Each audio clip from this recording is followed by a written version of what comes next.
पुणेकरांना प्रतीक्षा असलेलं पुणे आंतरराष्ट्रीय विमानतळ नवं टर्मिनल रविवारपासून कार्यान्वित झालंय। दुपारी 1 वाजल्यापासून हे टर्मिनल पुणेकरांसाठी सुरू करण्यात आलंय।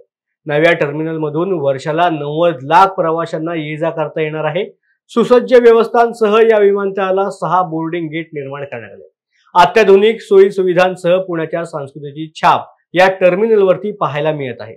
यावेळेला बोलत असताना जागतिक पातळीवरती 3ऱ्या स्थानावरती ही वाहतूक सेवा पोहोचली असल्याचं केंद्रीय नागरी विमान वाहतूक राज्यमंत्री मुरलीधर मोहोळ यांनी मत व्यक्त केलंय। नवीन टर्मिनल ज्याचं उद्घाटन माननीय देशाचे प्रधानमंत्री मोदीजींनी काही दिवसापूर्वी केलं होतं आणि काही त्याच्यामध्ये थोडी ऑपरेशनसाठी थोडी काही कामं राहिली होती, ती आता कामं सगळी पूर्ण झाली आणि आज प्रत्यक्षामध्ये या नव्या टर्मिनलमधनं पुणेकर किंवा कोणीही प्रवास करू शकते।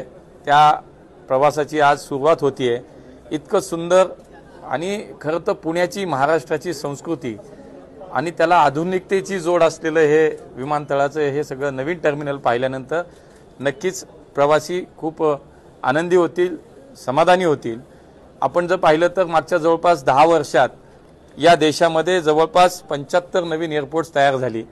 माननीय मोदीजींच्या नेतृत्वाखाली आज जवळपास आपण पाहिलं तर 469 नवीन हवाई रस्ते तयार झाले।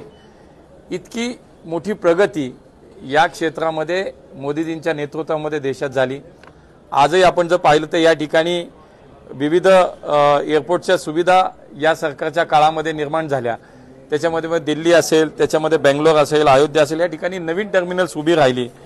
आपण हे जर पाहिलं तर हे या सगळ्या मागच्या 10 वर्षाचा जर कामाचा आलेख पाहिला तर जगातलं 3रं सर्वात मोठं एव्हिएशन सेक्टर आज आपण आपल्या देशाचं झालंय। हा खरंच प्रत्येक भारतीयासाठी एक अभिमानाचा खरं हा सगळा क्षण आहे।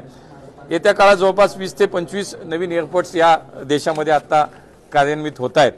आपण जर पाहिलं तर या टर्मिनलची खूप विशेषता आहे। एकूण जर क्षेत्रफळ पाहिलं आपण तर त्याच्यामध्ये जवळपास आपण 22,300 स्क्वेअर मीटर असं जुन्या बिल्डिंगचं क्षेत्र होतं। आता जर आपण पाहिलं तर नव्या बिल्डिंगमध्ये जवळपास 52,000 स्क्वेअर मीटरचं हे सगळं क्षेत्र आपल्याला पाहायला मिळेल। वर्षातून जवळपास 90 लाख ते 1 कोटी प्रवासी या ठिकाणावरून प्रवास करू शकतील।